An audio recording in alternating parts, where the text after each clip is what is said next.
하나님 말씀은 창세기 13장 5절에서 9절 제가 대표를 읽겠습니다. 아브라함의 일행 롯도 양과 소와 장막이 있으므로 그 땅이 그들이 동거하기에 넉넉하지 못하였으니 이는 그들의 소유가 많아서 동거할 수 없었음이니라. 그러므로 아브라함의 가축의 목자와 롯의 가축의 목자가 서로 다투고 또 가나안 사람과 브리스 사람도 그 땅에 거주하였는지라. 아브라함이 롯에게 이르되 우리는 한 친족이라 나나 너나 내 목자나 내 목자나 서로 다투게 하지 말자. 내 앞에 온 땅이 있지 아니하냐. 나를 떠나가라.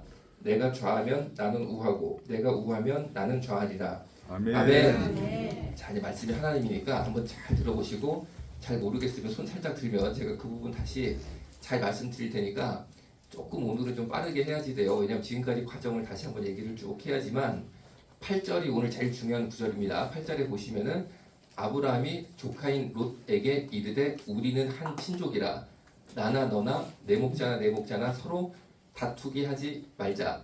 자, 9절 내 앞에 온 땅이 있지 아니하냐. 나를 떠나가라. 내가 좌하면 나는 우하고 내가 우하면 나는 좌하리라. 자, 8절 9절에서 나를 떠나가라라는 구절 있죠. 9절에 오늘은 요게 이제 중요한 구절입니다. 그러면은 아브라함과 롯이 결국에 헤어지게 되는 게 오늘 말씀의 주제인데 왜 헤어질 수밖에 없었느냐. 이게 이제 오늘 말씀의 핵심인 거죠. 자, 다시 이제 처음부터 이제 거슬러 올라가야 돼요. 아브라함이 메소포타미아라는 곳에서 살았는데 이곳이 두 강 사이에 있는 땅이라는 뜻입니다. 그래서 거기에 거대 문명들이 계속 일어났어요. 아수르, 바벨론 할 것 없이 다 그 땅에서 일어났는데 티그리스강, 유프라테스강 두 강 사이에 비옥한 삼각지 지형이라 지금도 이 지역에 가면은 사막이 아니고 동남아시아 같습니다. 아주 그냥 농사가 잘 되니까 거대 제국이 계속 일어났어요. 그곳에서 아브라함이 우상을 만들어 팔던 가업을 하던 사람이고 우상만 만들어 파는 게 아니고 우상 숭배도 하고 점도 보고 완전히 이제 우상 숭배 앞장섰던 사람이죠. 그러다가 갑자기 영광의 하나님께서 아브라함에게 나타나셨는데 그 하나님을 너무 강력하게 만났기 때문에 하나님의 명령이 두 가지셨습니다. 첫 번째, 너는 내가 너에게 보여준 땅, 거기가 바로 지금 이스라엘 가나안입니다. 이 이스라엘 가나안이 한국으로 따지면 강원도만 해요. 그곳으로 강을 건너서 가라라는 하나님의 직접적인 계시를 받았어요. 자, 그리고 두 번째가 뭐냐면은 너는 본토, 친척, 아비집을 떠나라 이런 명령을 받았습니다. 세 가지를 떠나는 거죠. 본토, 친척, 아비. 본토가 어디입니까? 메소포타미아 지역을 뜻하는 거죠. 친척은 나를 둘러싼 나의 친척들을 떠나라. 그리고 아비 집을 떠나라. 아버지의 집을 떠나라. 이렇게 세 가지 명령을 받았어요. 자, 그런데 여기서부터 이제 시작을 합니다. 첫 번째 명령이 가나안 땅으로 가라라는 거죠. 가나안 땅으로 가라. 그리고 내가 이 땅, 가나안 땅을 너의 자손에게 주리라.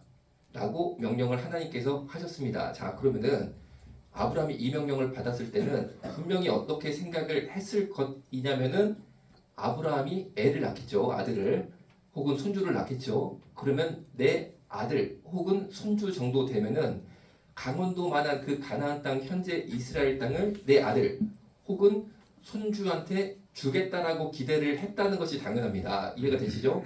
만약에 하나님께서 여러분에게 딱 원색적으로 나타나면서 너는 저기 예를 들어서 이제 수동으로 가라. 내가 수동 땅을 너의 자손에게 주리라. 그럼 이 수동만 해도 땅이 큽니다. 그러면은 아, 우리 아들한테 수동을 줄래나 보다. 아니면 손주한테 줄래나 보다. 이렇게 당연히 우리가 기대를 하게 되죠. 그런데 결론적으로 말씀을 드리자면은 그런 뜻이 아니었어요. 왜냐면은 아브라함의 아들한테도 손주한테도 전혀 가나안 땅에 가지 않았습니다. 그러면은 아브라함의 기대랑은 달랐던 거죠. 하나님의 말씀이. 그럼 이것을 어떻게 해석할 것이냐. 잘 들어보세요. 너의 자손에게 이 땅을 주리라 할 때 자손이 누구냐? 여기서부터 우리가 해석을 해야 됩니다. 그 자손이 누구냐면은 예수 그리스도예요. 예수 그리스도. 아브라함의 후손 중에 예수님이 나옵니다. 그런데 너의 자손들에게 주리라가 아니에요. 복수가 아니었어요. 복수가. 너의 자손, 단수입니다. 단수. 그분은 예수님을 뜻하는 거였어요.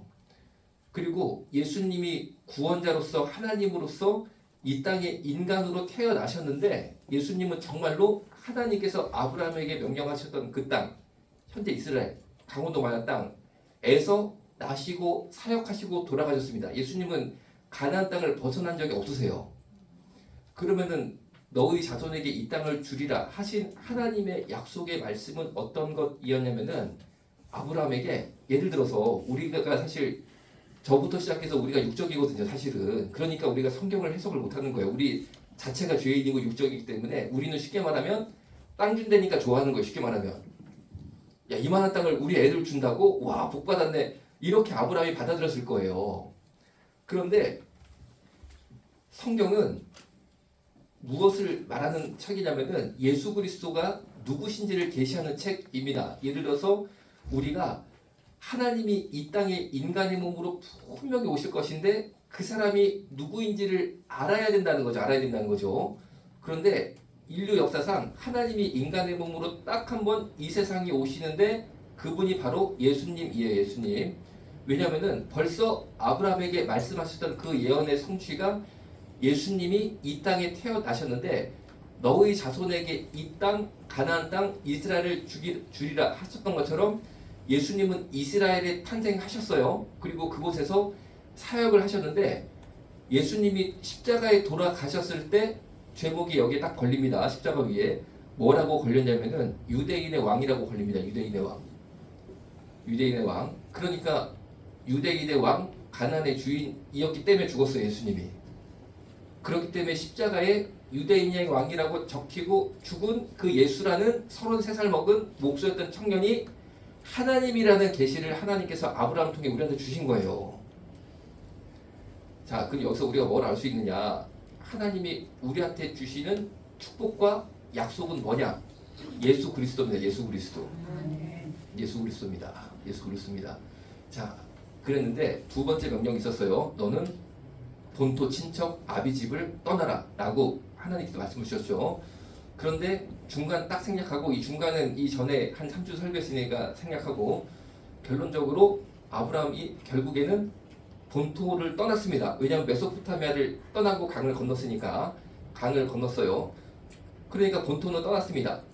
그런데 두 번째 명령이 친척과 아비 집을 떠나라 이게 남은 거예요. 친척과 아비 집을 떠나라. 그런데 쭉 과정이 계속 지나가다가 한 3주 설교 내용이 지나가다가 오늘 창세기 13장 5절 9절을 보니까 아브라함이 누구를 계속 같이 데리고 다닌다고 말씀을 드릴까요? 누구를 데리고 다니죠? 롯을 데리고 다닌다. 롯. 다시 본토는 떠났습니다. 그런데 친척과 아비 집을 떠나야 되는데 떠난 게 아니고 한 명을 데리고 다녔어요. 끝까지. 그게 바로 롯입니다. 롯입니다. 롯인데 자, 처음에 가나안 땅 이스라엘 땅으로 아브라함이 롯을 데리고 들어갔을 때 굉장히 가난했는데 정말 하나님의 기적으로 아브라함이 순종의 사람이 아니었어요. 불순종의 사람이었습니다. 그 과정은 지난 3주 설교 동안 제가 말씀드렸어요. 정말 형편없는 자였는데 하나님께서 아브라함의 믿음을 키워주셨다는 거죠. 그래서 결국에 보니까 양과 소와 금과 은도 아브라함은 불순종의 사람이었지만 하나님께서 그냥 부어주셨어요. 그랬는데 아브라함한테만 부어주신 게 아니고 5절을 보니까 아브라함의 일행 롯도 양과 소와 장막이 있으므로 롯도 부자가 됐습니다. 이것을 보니까 뭘 알 수 있느냐? 하나님께서 아브라함을 선택하시고 하나님에 대한 믿음을 주시고 그를 강제적으로 축복하셨어요. 사실은 아브라함이 순종을 잘하고 선행을 쌓고 하나님의 마음을 감동을 시켰기 때문에 축복을 받은 게 아니고 하나님의 특별한 뜻에 따라서 아브라함에게 강권적으로 물질까지 부어주셨습니다.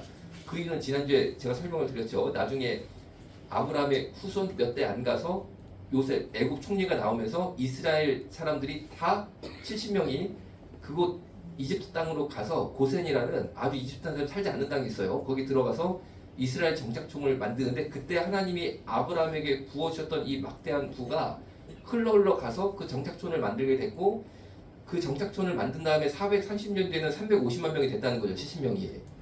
그 정도 큰 아주 그냥 도시를 형성했다는 거예요. 그렇기 때문에 하나님께서 부를 아브라함에게 부어 주실 수밖에 없었던 그 성경상의 이유가 있었던 거죠.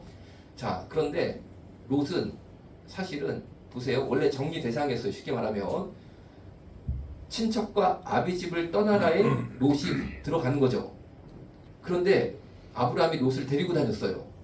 데리고 다녔는데 쉽게 말하면 롯도 하나님 앞에 선한 것을 보인 게 없습니다. 선한 것을 보인 게 없어요. 그런데 아브라함을 따라다녔다는 이유만으로 5절에 보니까 아브라함의 일행 롯도 양과 소와 장막이 엄청나게 불어났습니다. 이게 하나님의 기적이고 신비예요. 그러니까 여러분들이 나는 아브라함만 쫓아다니면 내가 뭐 복이 아니고 심지어 내가 정리 대상인데 정리 대상이라도 받는 복이 있구나, 이거를 믿으시면 됩니다. 그럼 여러분들이 누구를 붙잡고 살아야겠어요? 예수님을 붙잡고 살아야 돼요. 예수님을. 그럼 내가 공로가 있어서 아니고 의가 있어서 아니고 복받을 만한 뭔가를 하나님께 보여서가 아니고 예수님만 붙잡고 다녀도요, 주님이 축복을 틀림없이 주십니다. 그래서 롯은 사실은 원래는 정리 대상이었는데 그 이유도 있어요. 왜냐하면 나중에 롯한테 누가 나오냐면은 암몬과 모압이 나옵니다. 아브라함을 통해서는 이스라엘이 나왔는데 바로 이 조카 롯을 통해서는 암몬과 모압이 나왔는데 롯이 이 당시 어디 살았어요? 아브라함 옆에 살았어요. 그러니까 이스라엘 조그만 강원도만한 땅에 암몬과 모압이 퍼져나가면서 나중에 이스라엘을 엄청나게 괴롭힙니다. 그러니까 하나님께서는 그거를 아셨던 거죠. 그걸 아셨던 거죠. 그런데 어쨌든 간에 이 롯이 아브라함을 따라다녔다는 이유만으로 양소 장막이 엄청나게 불어났습니다. 그래서 6절에 보니까 그 땅이 그들이 동거하기에 넉넉하지 못하였으니 이는 그들의 소유가 많아서 동거할 수 없었음이니라. 7절 그러므로 아브라함의 가축의 목자와 롯의 가축의 목자가 서로 다투고 또 가나안 사람과 브리스 사람도 그 땅에 거주하였는지라. 자, 이것도 이렇게 보시면 됩니다. 아브라함과 롯이 이스라엘에 정착을 하게 되었는데 정착을 하고 보니까 7절에 보니까 가나안 사람과 브리스 사람이 이미 가나안 땅에 살고 있었습니다. 쉽게 말하면 원주민이 있었어요. 원주민들이 무엇을 하고 살았냐면은 목축으로 하고 삽니다. 목축으로 하고 삽니다. 그런데 그 사이에 들어가서 아브라함과 롯이 똑같이 목축을 하고 살게 되었는데 이미 원주민들이 목초지가 좋고 물이 좋은 데는 다 차지하고 살고 있었어요. 당연한 거죠. 이제 잘 되는 데는 이미 다 차지하고 살고 있었습니다. 그러면은 아브라함은 어디로 갔겠습니까? 당연히 그 사람들이 없는데 그 사람들이 없다는 것은 땅이 안 좋다는 거죠. 풀이 별로 없다는 거죠. 물도 별로 없다는 거죠. 그런 데를 찾아서 정착을 하였던 거예요. 아무도 없는데 정착을 했는데 목초지가 적다 보니까 아브라함도 양들이 확 늘어나고 롯도 양소가 확 늘어나니까 먹을 게 점점 부족해지는 거예요. 먹을 게 부족해집니다. 그러니까 7절에 보시는 것처럼 아브라함의 가축의 목자와 롯의 가축의 목자가 서로 다투기 시작해요. 막 싸우기 시작합니다. 안 그래도 부족한데 막 서로 그냥 재산이 막 불어나니까 먹을 게 부족하니까 다투기 시작했다, 이런 거죠. 자, 요게 이제 첫 번째 당시 상황이었어요. 이게 아브라함의 목자 그리고 롯의 목자들이 다투기 시작했구나. 자, 여러분들도 여러분의 인생에 이번 주에 혹은 최근에 혹은 그간의 삶 가운데 사건 사고가 있었다, 이렇게 이해하시면 돼요. 실절은 성경이 나한테 적용돼야 됩니다. 나한테 사건과 사고가 있구나.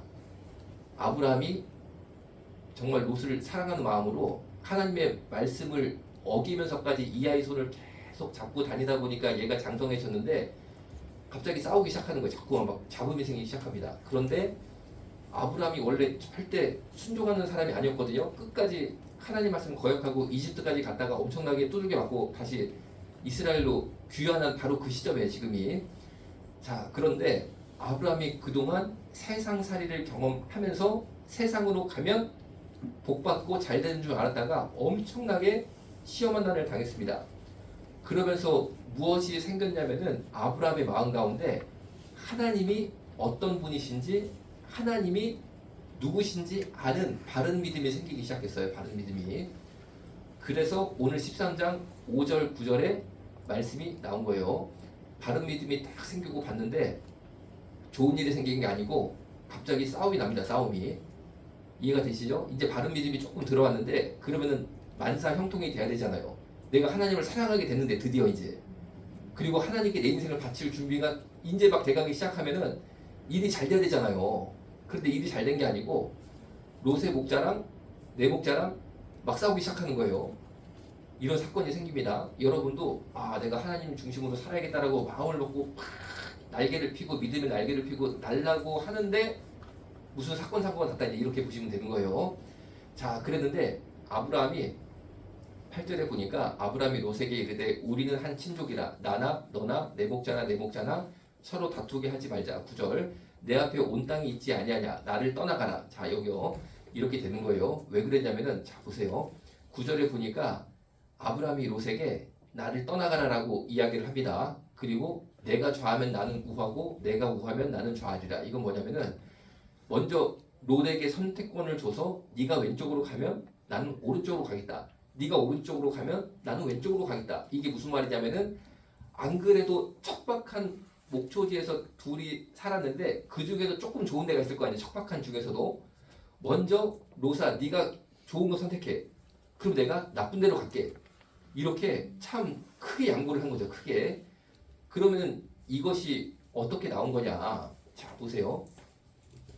본토 친척 아비집을 떠나라고 그랬는데 결국에 롯을 데리고 다니면서 친척과 아비집을 떠난 게 아니고 아브라함은 친척과 아비집을 데리고 다녔어요. 데리고 다녔어요. 본토를 떠난 심령은 이제 확실하게 정리가 됐습니다. 아브라함이 하도 고생을 해가지고 별일을 다 당하다 보니까 이제는 다시 메소포타미아로 갈 생각도 없어졌고 이집트 갈 생각도 없어졌는데 끝까지 남은 게 뭐냐면은 롯인 거예요. 롯. 친척과 아비집을 떠나는 게 아니고 데리고 다녔다는 거죠. 그런데 어느 날 싸움이 나는 거예요. 싸움이 집안 싸움이 났어요. 그런데 그것을 보는 아브라함이 이전에는 다른 사람이 됐어요. 뭐냐? 영의 사람이 됐다는 거죠. 드디어 영의 눈이 띄었다는 겁니다. 영의 눈을 뜨고 딱 보니까 현상적으로는 싸움인데 영적인 게 보이는 거예요. 그게 뭐가 보입니까? 아, 이제 친척과 아비집인 롯이 나를 떠날 때가 왔구나. 여기서 헤어질 때가 왔구나. 이 믿음이 생기는 거예요. 이 믿음이. 그래서 9절에 나를 떠나가라 이렇게 얘기를 할 수 있게 된 거예요. 나를 떠나가라고. 왜냐하면 하나님의 말씀이 이 사건을 통해서 이루어진다는 것을 믿음으로 받아들인 겁니다. 그랬기 때문에 그 하나님에 대한 믿음이 있었기 때문에 네가 좋은데 선택해라 이 말이 나올 수 있는 겁니다. 이 말이. 이 사건이 믿음으로 해석되니까 이렇게 믿음으로 반응할 수 있다는 거예요. 여러분 보통 사람하면 어떻겠어요? 야, 너 내가 지금까지 너를 먹어주고 키워주고 네가 고아였는데 너 이 양소 누가 준 거냐? 처음에 다 내가 준 거다. 그런데 이런 식으로 나한테 너 이거를 갚느냐? 선을 악으로 갚느냐? 하고 그냥 뭐 큰 싸움이 나도 전혀 세상적으로는 이상할 것이 없는 상황이었는데 이제 아브라함은 이 사건을 그런 식으로 해석하는 게 아니고 영적인 사건으로 해석을 하는 거죠. 이제 드디어 하나님께서 친척과 아비집을 떠나게 하시는구나. 이제 떠나는구나. 쉽게 말하면은 9절에 보면은 아브라함이 롯에게 나를 떠나가라 라고 말을 했지만 사실은 그 뒷면에 숨긴 아브라함의 고백은 뭐냐면은 아 이제 때가 돼서 내가 본토 친척 아비집을 하나님께서 떠나게끔 나에게 역사하시는구나. 이것은 하나님의 사건이구나 라는 고백이 있었다는 거죠. 여러분 주변에 혹시 요새 사건 사고가 있으실 수도 있겠죠. 그렇죠? 그런데 그것을 영적인 눈으로 보면요. 아 하나님이 나한테 허락하신 사건이구나. 이렇게 보이면은 그다음부터 내가 하던 행동이요. 완전히 달라집니다. 완전히 달라집니다. 완전히 달라집니다. 이해할 수 없는 행동이 나오는 거죠. 스스로도 이해할 수 없는 행동. 자, 그런데 여기에 또 하나의 일이 있었어요. 7절에 보니까 아브라함의 가축의 목자와 롯의 가축의 목자가 서로 다투고 또 가나안 사람과 브리스 사람도 그 땅에 거주하였는지라. 7절에 보니까 아브라함의 가축의 목자, 롯의 가축의 목자가 서로 막 다투는데 그 뒤가 이제 중요한 거예요. 7절에서 가나안 사람과 브리스 사람도 그 땅에 거주하였는지라. 자, 무슨 말이냐면은 가나안 사람들은 하나님을 모릅니다. 전혀 몰라요. 그런데 어느 날 아브라함하고 롯이라는 사람이 양떼를 몰고 왔거든요. 그런데 이 두 사람은 하나님을 믿는다라고 자꾸 얘기를 하는 거예요. 여호와 하나님이 나한테 나타나셔서 내가 여호와 하나님을 믿는 백성이고 하나님이 나를 이곳에 와라고 그래서 내가 이사 와서 살고 있습니다. 이런 얘기를 자꾸 합니다. 이런 얘기를 자꾸 합니다. 그런데 이런 이야기를 하나님의 사람이라는 사람들이, 하나님의 백성이라는 분들이 막 얘기를 하는데 보니까 둘이 싸워. 그때 7절에 보십시오. 가나안 사람과 브리스 사람이 그 땅에 거주하였는지라고 7절에 둘이 싸운 거 바로 뒤에 딱 붙어있죠. 왜 그러냐면요, 둘이 싸우는 것을 가나안 사람과 브리스 사람이 그 땅에 거주하면서 지켜봤다는 거예요. 그래서 얘네들은 하나님의 백성이라는데 이제 어떻게 해야 될까? 보통 그렇게 싸우면요, 고대 시대에서는 쉽게 말하면 이제 칼싸움까지 가는 거죠. 그렇죠? 관우장비 시대잖아요. 쉽게 말하면 칼싸움까지 가가지고 반대편을 완전히 제압을 해버리잖아요. 그렇잖아요. 그런 식으로 우리가 참 우리 역사를 보면은 다 아시는 것처럼 여러 가지 사건들이 있었잖아요. 그러니까 가나안 사람, 브리스 사람, 그곳에 원래 살았던 사람들이 아브라함과 롯을 보는 거예요. 이제 어떻게 될 것이냐. 재밌다. 언제 쉽게 말하면 싸움이 날 것이냐, 칼싸움이 날 것이냐. 야, 우리가 한번 재밌게 봐보자. 이런 눈으로 바라보고 있습니다. 그때 아브라함이 깨닫는 거예요. 깨닫습니다. 뭘 깨닫느냐? 내가 만약에 여기서 롯이랑, 제가 세상적인 표현을 써서 너무 죄송합니다. 대판 붙으면 하나님 영광을 가리겠구나. 이 생각이 드디어 들기 시작하는 거예요. 이 생각이. 놀랍게도 아브라함의 인생에서 하나님에 대한 이런 의식 있잖아요. 의식. 요게 생긴 게 요게 처음이에요. 이게 처음입니다. 이 의식이 어떻게 생겼습니까? 그동안 세상 풍파에서 많이 시련을 겪고 하나님을 떠나서 세상으로 가면 잘 될 줄 알았다가 거기서 큰 실패들을 맛보고 나니까 이 마음이 생기더라는 거죠. 그러니까 롯에게 네가 좋은 데 먼저 가라. 이 말이 뭡니까? 내가 경제적인 혜택 혹은 내 유익을, 인간적인 유익을 포기해서라도 하나님 영광을 가리지 않겠다라는 뜻입니다. 여러분, 그런데 이거를 설교를 잘 들으셔야 됩니다. 이렇게 설교를 하면은 내가 무조건 세상을 포기하고 세상 유익을 포기하고 이거 세상 사람들한테 하나님 영광 가리면 안 되니까 내가 희생을 해야겠다. 이렇게 받아들이시면 안 돼요. 그러면 갑자기 뭐 싸우라는 거냐? 그것도 아닙니다. 요 설교의 핵심이 뭐냐면요, 아브라함이 원래 그랬던 사람이 아니라는 거예요. 그런데 하나님께서 아브라함을 다스리셔서 또한 복을 주시고 또한 세상이 어떤 것인지도 깨닫게 하시는 그 전능하신 하나님의 손이 움직이시더니만 아브라함이 믿음의 사람이 돼서 세상 가운데 하나님을 영광을 드러내기 위해서 내 것을 포기하고 희생하는데 전혀 마음 가운데 아픈 게 없는, 전혀 마음 가운데 내가 참아야지, 내가 참고 이걸 포기해야 돼, 그런 구절이 5절에서 9절까지 한 번도 안 나옵니다. 무슨 말입니까? 자, 이제 잘 들어보세요. 여러분이 나의 세상적인 유익을 포기를 하는데 하나님 영광을 위해서 그 어려운 일을 하는데 억지로 하는 게 아니라는 거예요. 억지로 하는 게. 그럼 어떻게 합니까? 은혜를요, 크게 하나님이 주세요. 크게 주세요. 크게. 그래서 그런 사람으로 만들어 주신다라는 약속이 오늘 말씀에 들어가 있는 겁니다. 그러니까 여러분들이 율법적으로 가면 안 된다. 쉽게 말하면 지금 그 얘기를 하는 거예요. 율법적으로 가서 내가 계명을 지켜야 되니까 하나님 영광을 위해서 내가 이거를 포기해야 돼. 그런데 속으로는 막 이를 갈단 말이에요. 예를 들어서 이를 갈고 있단 말이에요. 그런데 5절부터 9절까지 아브라함이 이를 갈며 슬피 우는 장면이 하나도 없고 너무나 담백합니다. 너무나 담백해요. 왜? 두 가지 때문에 그랬어요. 하나님이 나한테 처음 주신 그 명령이 하나님의 능력과 권능으로 지금 이루어지는구나. 두 번째, 세상 가운데 하나님 영광 가리면 안 되겠구나. 이것이요, 너무나 담백하게, 너무나 평안하게 10년 가운데 충만하게 이루어졌다는 거죠. 그럼 여러분, 우리가 기대하고 바랄 게 무엇일까요? 처음에 말씀드렸던 것처럼 이 땅을 내 자손에게 주리라. 그 자손이 예수님입니다. 주님, 나에게도 찾아와 주옵소서. 가나안 땅에 왕으로 오셔서 십자가의 유대인의 왕이라고 쓰임받고 돌아가신 그 예수님이 오늘 내 심령에서도 강하게 역사하셔서 나 이제 세상에서 하나님 영광 가리는 일을 그만 줘서 겪는 고난과 어려움에 대해서 조금도 내가 개의치 않은 그런 믿음을 주옵소서. 이렇게 우리가 기도해야 된다는 거죠. 이렇게 기도해야 된다는 거죠. 그리고 하나님께서 틀림없이 축복해 주실 것을 믿습니다. 기도하겠습니다. 살아계신 아버지 하나님, 간절히 기도합니다. 우리 마음속의 심령 가운데 예수님 왕으로 찾아와 주셔서 주님 하나님 영광 가리는 일에 대해서 우리가 기꺼이 포기하는 믿음을 갖는데 부족함이 없게 하여 주옵소서. 또한 말씀하신 하나님께서 틀림없이 이루어 주실 것을 믿습니다. 주님의 응답의 순간에 내가 주저하지 아니하고 아멘으로 화답할 수 있도록 주님 축복하여 주옵소서. 예수님의 이름으로 기도드렸습니다. 아멘.